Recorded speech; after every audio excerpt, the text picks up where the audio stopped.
mpangilio wake wa macho, lipsi, rangi ya ngozi yake, kope za juu na chini, nyusi, muundo wa pua na matundu yake, ukubwa wa macho na ung'aavu wake, muonekano wa paji la uso kumemfanya kijana huyu kuteuliwa kuwa mwanaume mzuri zaidi katika sayari ya dunia.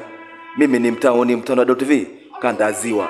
Vitabu vya dini vinaelezea juu ya uzuri wa Nabii Yusufu katika zama zilizopita mpaka sasa kuwa ndiye mwanaume mzuri zaidi, kiasi kwamba wanawake waliweza kujikata vidole vyao bila wao kujua pindi wamuonapo mwanaume huyo akipita, kisha kugundua wamejikata anapotoweka eneo hilo.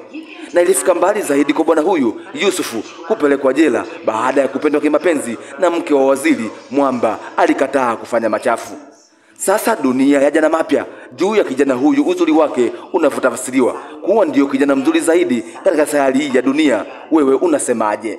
Mimi binafsi natoa zote 100 kwa kijana huyu. Ni mzuri tu kama ulivyo wewe mtazamaji wa Dalu TV. Maana niliwahi kusoma maneno ya Mungu ndani ya Qur'an tukufu sura ya 95 aya 4, lakad khalaqnal insana fi ahsani taqwim. Yaani Mwenyezi Mungu mwenyewe alishasema kwa hakika amemuumba mwanadamu katika umbo zuri lililo bora. Kwa hiyo wanadamu wote ni wazuri. Haya na mengi, usisahau kusubscribe TV ili uwe mwanafamilia wa Dalu TV.